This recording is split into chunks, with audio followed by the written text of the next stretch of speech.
Bonjour, c'est Anouk, l'animatrice du projet OND de l'ACEPA Montréal Régional. Bienvenue dans notre nouvelle série qui s'appelle Archétypes, où on s'en va rencontrer diverses personnes sourdes et malentendantes afin de vous montrer que nous sommes tous sur la même longueur d'onde. Donc aujourd'hui, on est au centre d'escalade Horizon Rock à Montréal, un centre d'escalade qui se veut très accessible et qui a déjà créé divers projets d'inclusion pour les personnes à besoins particuliers. Donc, on s'en va rencontrer une jeune femme qui vit avec une surdité et qui est mordue d'escalade. Ça vous intéresse? Suivez-nous! Bonjour, je m'appelle Caroline. Je suis une personne sourde depuis ma naissance.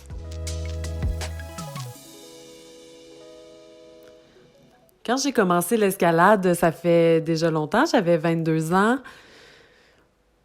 J'ai fait différents styles d'escalade.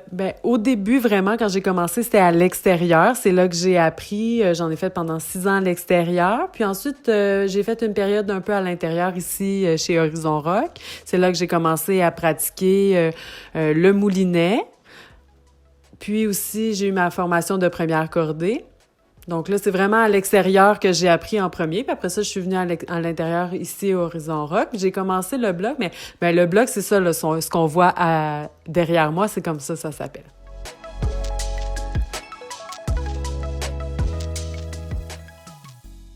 Bon, ça a toujours été vraiment plus le toucher avec la roche. En fait, au début, 5 ans après mon début, là, j'ai fait de l'escalade sur glace en hiver avec comme des piquets à glace, là.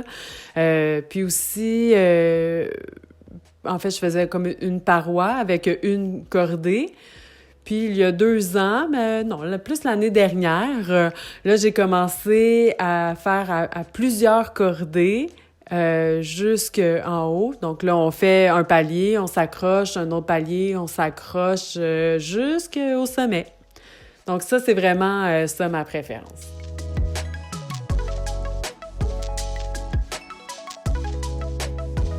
Pour retourner à la base, j'ai choisi l'escalade un petit peu par hasard. Puis là, finalement, c'est vraiment pour un retour à la nature. J'ai l'impression que c'est un peu différent des autres sports. Il y a une partie de l'escalade qui est en lien avec la performance, mais moi, je me concentre pas nécessairement là-dessus. Au début, oui, mais maintenant, je me concentre vraiment sur le toucher à la roche, les prises. Vraiment, on a la tête vidée de pensée, on pense au moment présent, aux prises, donc c'est vraiment ça. Donc, à chaque fois que j'arrête puis je reviens à la pratique, c'est à ça que je pense.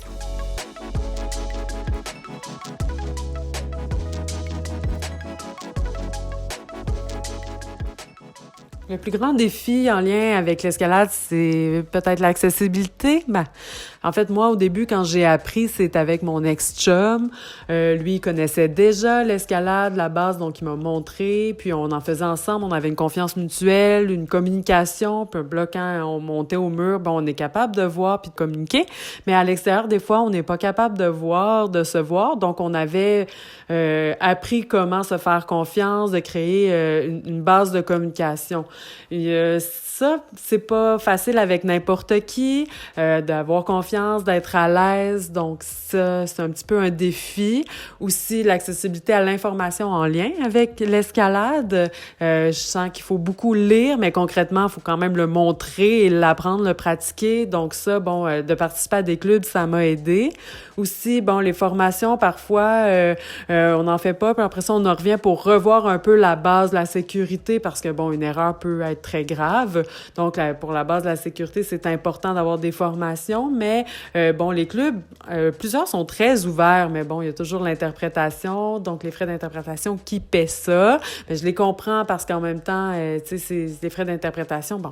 Par exemple, si pour une journée de formation, une fin de semaine complète, on va engager 2 interprètes, donc chacun ont leur salaire.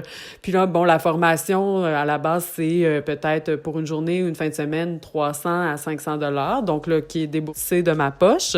Mais avec les frais d'interprétation, on triple même quadruple le prix. Donc là aussi, les clubs, ils roulent pas sur l'or, honnêtement, donc ils ils veulent bien offrir ces services-là, mais en fait, là, ils sont un peu pris aussi. Quand je demande du soutien de la Fédération québécoise de la montagne et de l'escalade, la FQME, souvent, ils vont me soutenir. Par exemple, à chaque année, ils font le CA, le conseil de l'Assemblée générale. Puis bon, j'y participe. Puis bon, ils vont débourser pour payer l'interprète.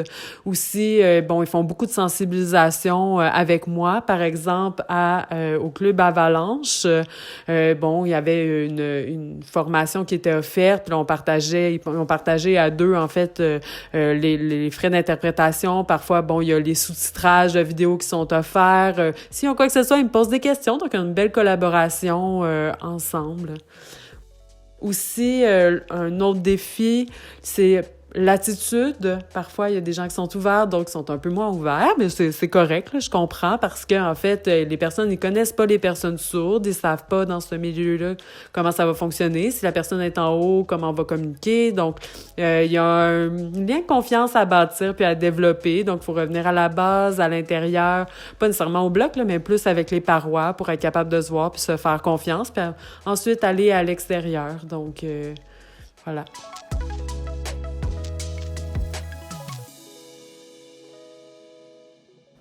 Si un jeune a le goût de commencer l'escalade, je l'encourage parce que c'est vraiment un beau sport.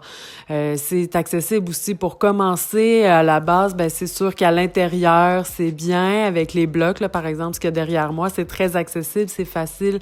Des petites formations, mais c'est pas gros. On peut juste montrer en fait comment faire des chutes sur les matelas. Donc, vraiment, bon, c'est important de savoir la base, mais sinon, ça s'apprend bien. Puis une fois que ça va bien, ben peut-être participer à une formation, engager un interprète avec les moulinets, donc avoir la base des moulinets. Puis après ça, avec les blocs, bon, ben il n'y a pas beaucoup de matériel, là, donc c'est pour ça que je vous encourage à commencer avec ça. Il faut de la poudre, les souliers, c'est tout. Ensuite, bon, ben les clubs, bon, qui sont déjà sensibilisés parce que je suis membre. Donc, s'ils veulent avoir une formation puis laisser à l'extérieur, c'est sûr qu'ils seraient ouverts, là. Les deux clubs, là, par exemple, Liberté Nord-Sud ou Emma de chez Climbing Escape. Donc là, eux autres peuvent essayer à l'extérieur parce qu'eux sont déjà au courant là, de la situation.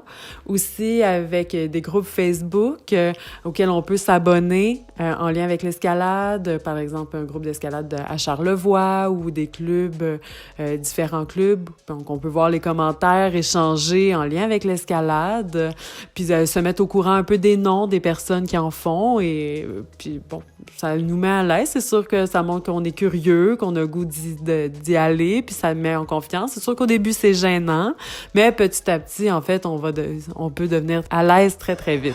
Alors, ceci conclut notre rencontre avec Caroline Huld. Merci beaucoup d'avoir été des nôtres et merci au Centre d'escalade d'Horizon Rock de nous avoir invités ici. Si vous êtes intéressé à participer à leurs cours qui sont accessibles, voici le lien dans la description du vidéo. Merci, à la prochaine!